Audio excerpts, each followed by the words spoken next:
And that's all I need. Thanks for the lines, Red. No problem. By the way, what do you need this for? Oh, you'll find out in a couple of weeks.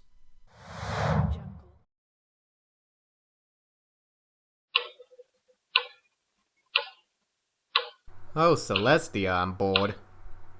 I wonder what everyone else is up to at the moment. Oh well. Maybe the newest episode is up. 40 minutes later. It finally happened! The season-long story arc has come to an end! And it was fantastic! I just love this episode so much, nothing can ruin this moment. This episode! Except for that. Go to commercial. This review is brought to you by Flim Flam's Cure All Tonic. It's the thought that counts. Okay, QuickScript, you better have a good reason for crashing in on me. I actually don't. I was about to review the finale, then poof, me and Nick came here. Wait, who's Nick? Hello. Ah! Where did you come from? Blame my parents, Red. Wow, the rift is really acting up. Actually, I've done collabs with you guys before, so nothing to worry about. Well, I know we've collabed with you, but what about those two? How did I get here? Hi. I have never collabed with those two on my entire channel. Objection! I just realized that you did have them in your Meanwhile video, technically counting them as being in a collab. Take that! Dude, watch where you put that thing. Those edges are sharp. So what's going on? I was about to do my finale review, and then the next thing I know, I'm here. I think the rift is becoming unstable because of all the reviewers going over Twilight's Kingdom at the same time. I wasn't actually reviewing the finale. Then what were you doing? I was just going to sit around drinking tea, eating crumpets, fish and chips, bangers and mash, atop at the sea. I'm lazy and British. Hold that thought. I gotta call Voice and tell him what's going on. So does this mean we're gonna review the episode together? Well, I already did a video talking about it, but that was more just me fanboying over it than anything else, so I suppose I could actually calmly examine it. Okay, so who here is gonna get the review started with the synopsis? Okay, I got a better idea. Not it. Not it! Not it. Not it. Not it! Damn it. Alright guys, I called in Crow's Voice. The rip seems to be completely shutting in on itself. Why are you all staring at me? Not it! Congratulations, Robin. You get to do the synopsis. I was just trying to figure out what's going on. Why should I have to do the synopsis? That is called democracy, my dear Robin. If you don't vote, you can't complain. Fine. Our episode starts off with Twilight and Co. visiting the Crystal Empire for the billionth time, and Spy coming in to have his one or two lines of the episode. Ugh, 1 minute in and I'm already reminded of that episode. I liked that episode. Boo. So Twilight joins Celestia, Luna, and Canadian in welcoming the Duke and Duchess of Meritonian to the Crystal Empire, and her role as a princess is simply to stand there and wave. Oh look, Flash Sentry. Excuse me for a minute.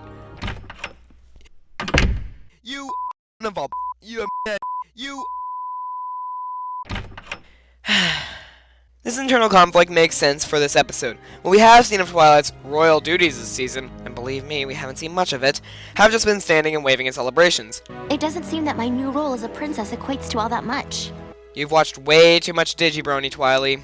Twilight seems to have conflicting feelings about her purpose as a princess, but back in the premiere, Twilight didn't want the responsibilities as a princess, nor did she like the attention that came with it as established in the episode Treasure. So why the sudden interest in wanting to do more? Object! I don't know, it seems to come from the same emotion. She doesn't think that she deserves the praise that she's getting. Why do you people hate me objecting? So throughout this season, a lot of the analysts were curious as to what purpose does Twilight have in Equestria. Celestia controls the sun, Luna has the moon, Cadence has the Crystal Empire to look over, but what is Twilight's purpose? Funny you should mention that, since the first song pretty much sums up Twilight's thoughts on her position as a princess. Allow me to elaborate on it. Haha, home run, baby! Odd, I didn't even know how I gotten here. Oh well. TK, this is a collab review, you could let others talk about it.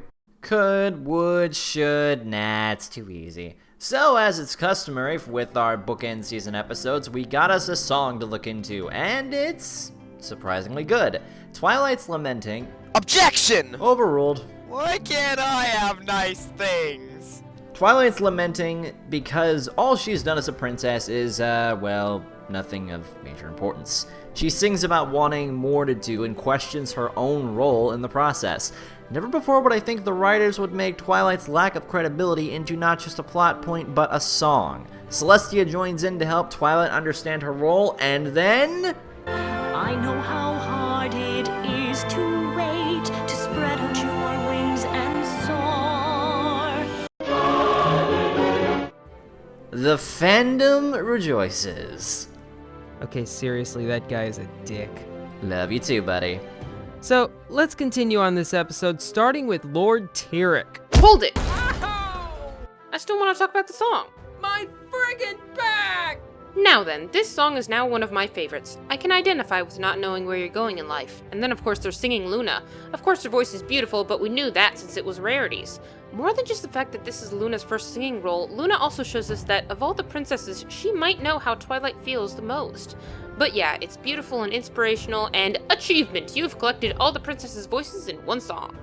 Best princess sings! Oh my god, thanks Celestia that this character can finally go and sing after 2 seasons. Oh, I love this! You can say it was a princess trio.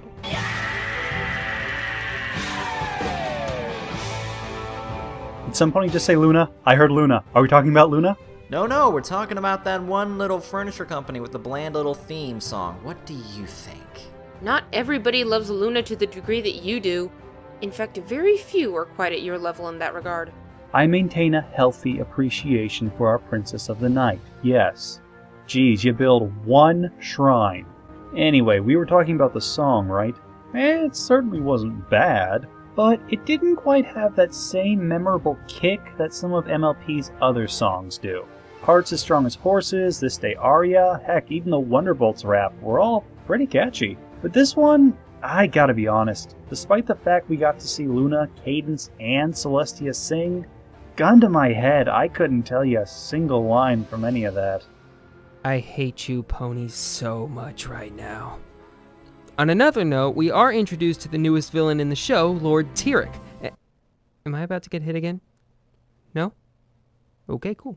Now, some may know him from G1, and this guy is the absolute best villain on the show. For starters, he's the most imposing villain the show has ever had, at least in his latter form. Plus, the way his voice deepens and he gets larger and larger was a nice touch. Plus, unlike every other villain, Tirek doesn't do something monumentally stupid, like letting the main 6 hit you with the elements of harmony, or making a plan that involves making eternal night, which would literally kill everyone. And we all remember what happened in a candlelight wedding, right? Yes? No?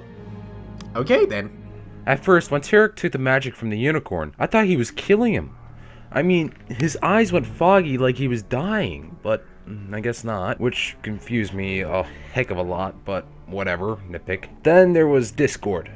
Discord could basically have beaten Tirek right then and there, but Tirek outsmarted him by appealing to Discord's still evil ways, saying how he was great back before he was imprisoned.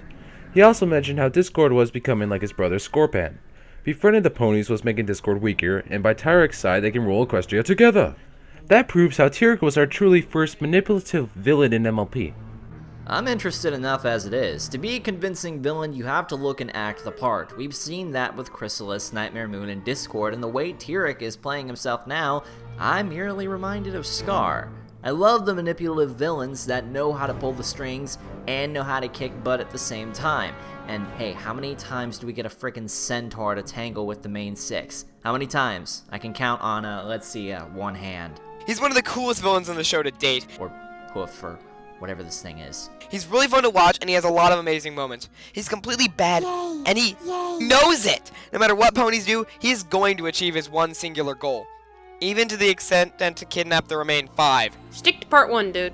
Anyways, while Discord is off switching sides, the main 6 head on over to the castle of the 2 pony sisters in order to find a way to open the mysterious chest. And OMG, this scene. Talk about your continuity.